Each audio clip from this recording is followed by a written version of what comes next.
What's up, guys? We're back with another night of basketball recap. There were a lot of games today, and I did not get a chance to watch all of them. So if I didn't get a chance to watch your teams today, I apologize. Um, I'm going to start off with a game that I really didn't watch. It was the Kings versus Utah Jazz. I just assumed that the Kings had it in the bag, and I was really trying to watch the Wemby game. And as we speak, the Portland Trailblazers are playing against the Clippers. I also not gonna watch that game. I kind of tuckered myself out. At one point in time, I was watching four games. I was watching like two on my computer and then like one on my phone. I guess that's five games. So my brain consumed a lot of basketball. And the Clippers already look like they're blowing the Portland Trailblazers out, which I expect a lot to happen to the Trailblazers this year. I do eventually want to look at Scoot and check out his game and kind of analyze it and see what really happens. So I hope one time I get a chance to like check that out for you guys. I do want to start off at the top of the list of games I did watch, which was the New York Knicks against the Celtics. That was one of the marquee games today. Just want to talk about the commentators. It was nice to see Doc Rivers commentating a game instead of coaching one. I felt like he felt comfortable, like just talking about basketball, talking about the game, seeing how he felt.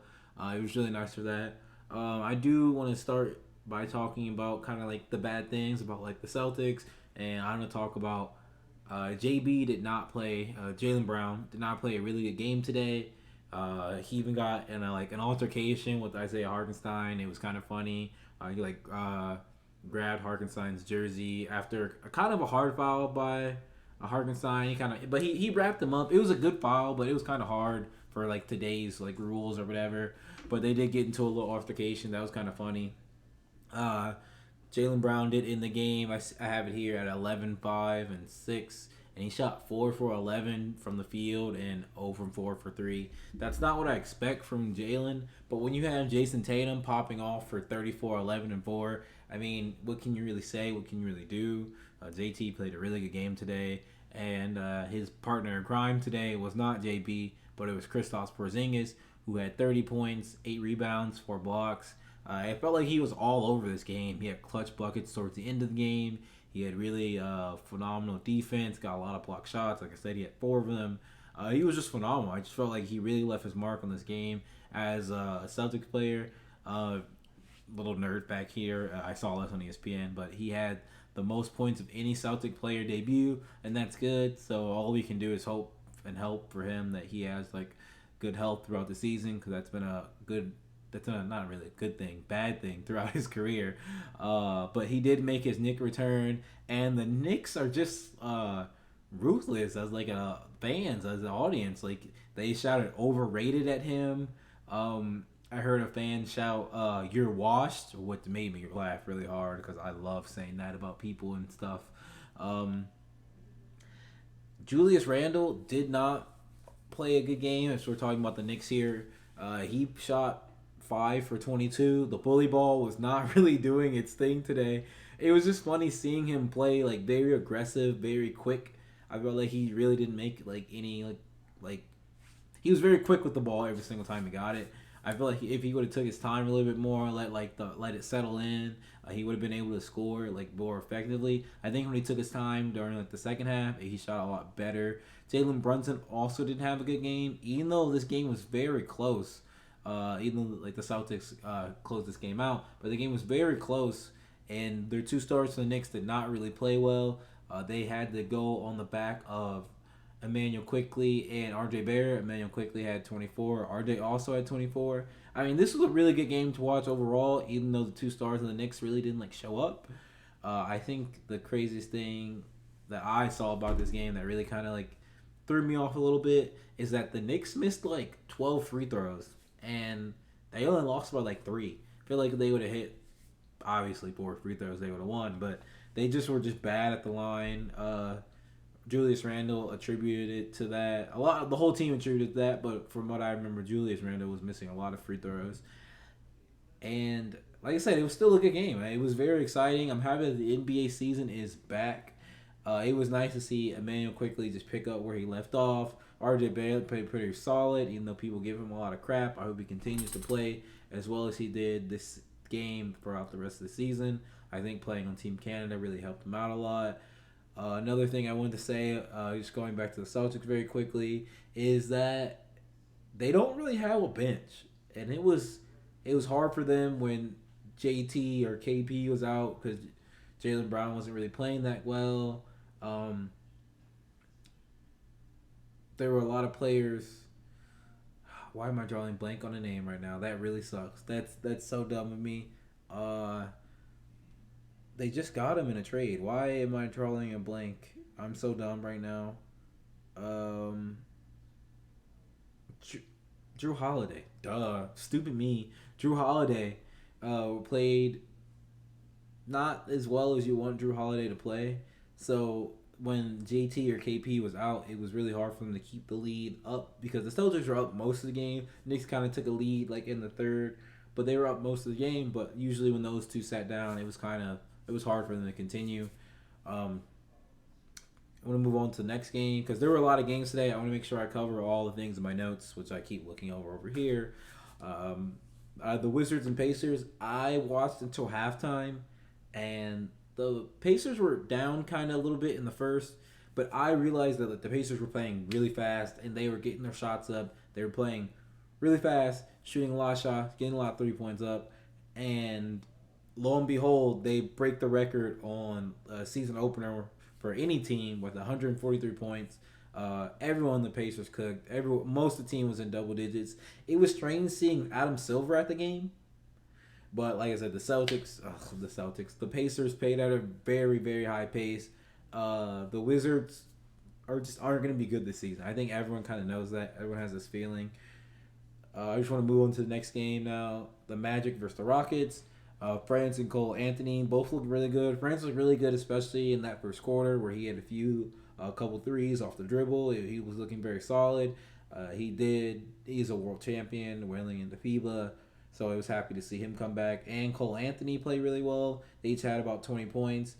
Jonathan Isaac is also back. He played really good on the offense and defensive end.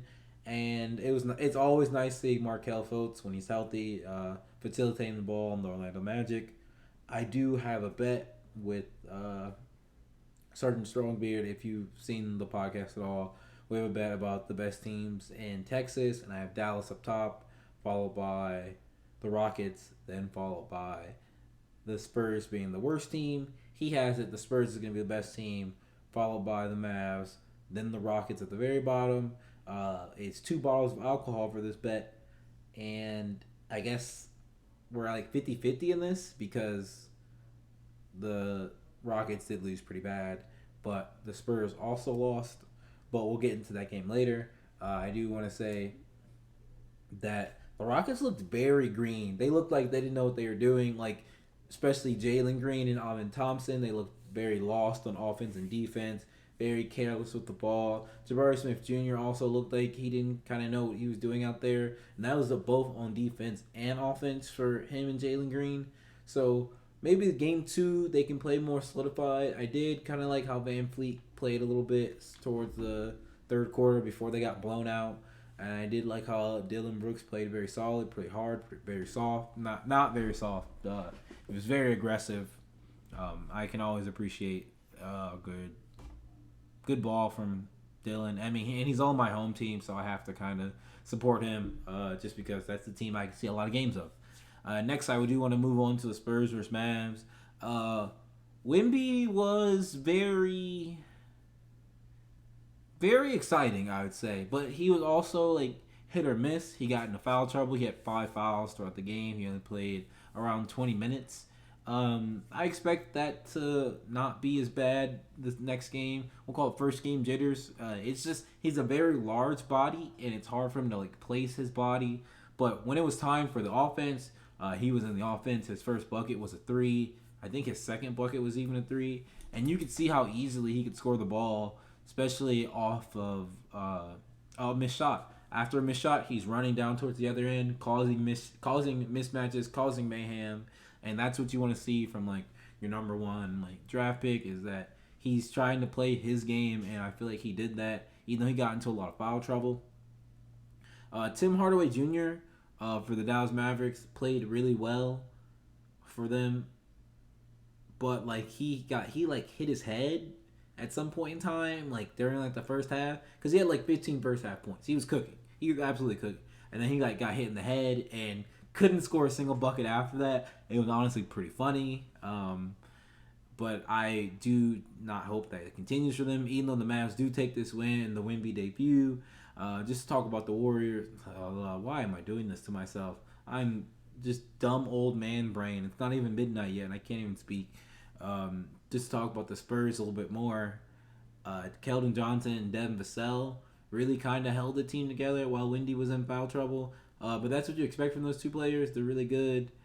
They've been on the team a little bit longer than Wemby has, obviously. So they kind of know like the system that Pop is trying to put in. They know where they can get their buckets. They're also trying to improve their game for as the season continues because they know if they don't do their best on the defense and offensive end, they're not going to win any games. They can't expect Victor to pick up all their slack on the defensive end.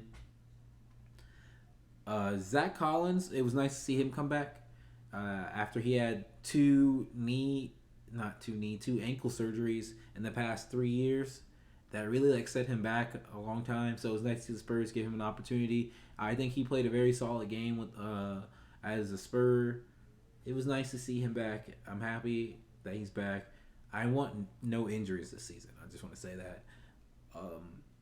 On the Dallas Mavericks side, outside of the Tim Hardaway stuff and him not scoring a bucket really that much in the second half, I do want to talk about Luka's free throws. This seriously needs to be talked about. Like, it's like how Braun, or maybe Braun still is, I don't know.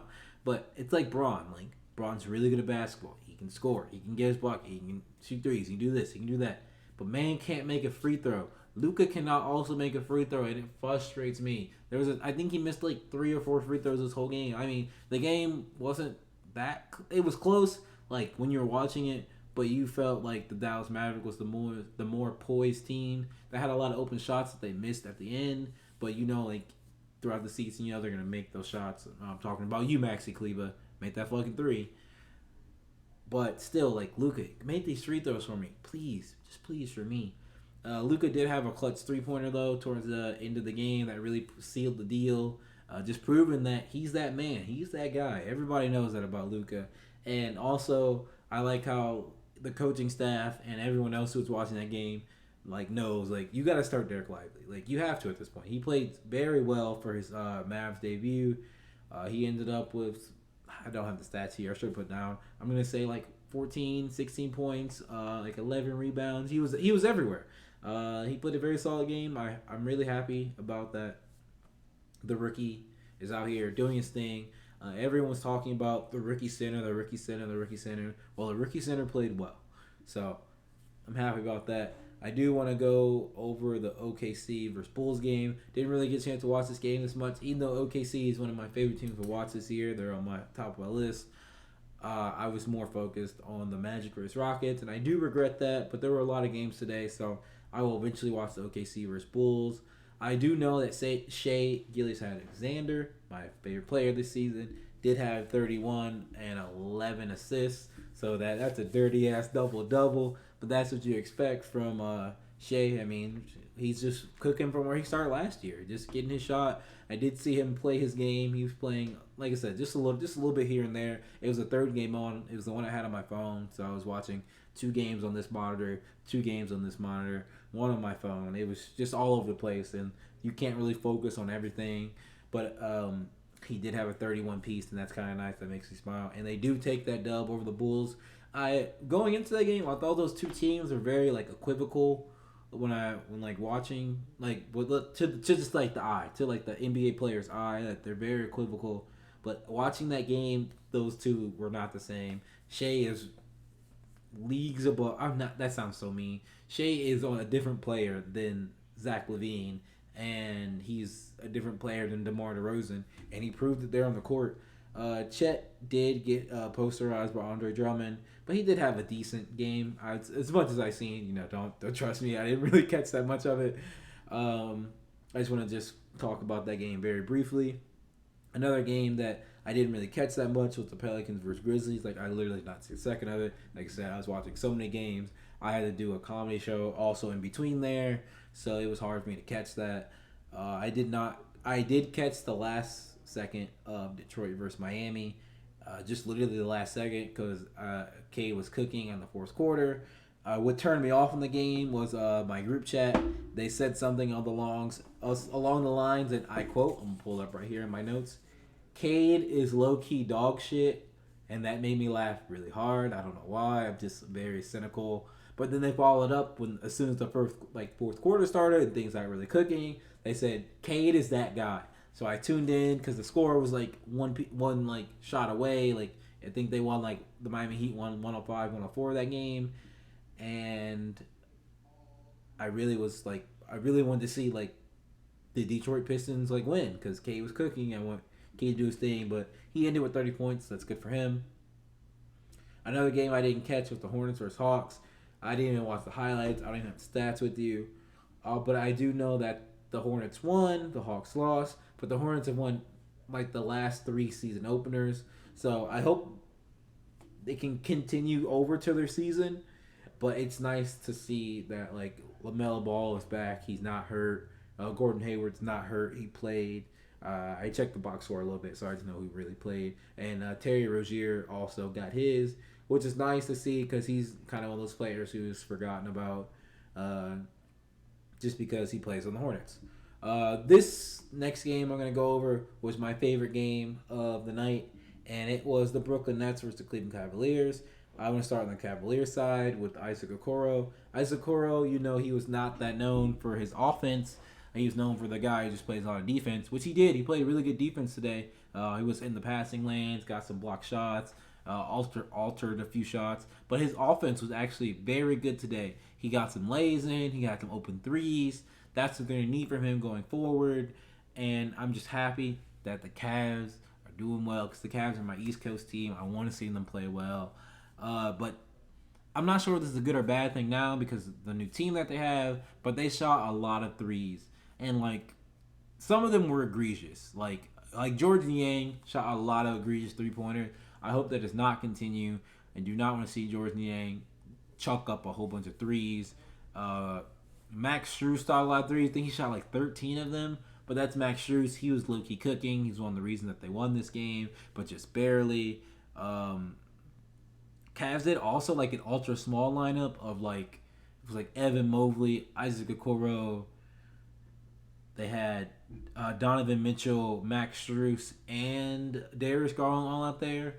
I'm not sure what they were doing with that lineup, but they did make them pay there at that time. Like Ben Simmons, Nick Claxton all made them pay when they went with that small lineup. So they didn't really use it for a long time, but it was just weird seeing that lineup out. And I'm not sure how plus minus they were. I don't have advanced stats, but maybe I'll get advanced stats one day just to talk about them. I'm not sure. I'm not even an advanced stat guy.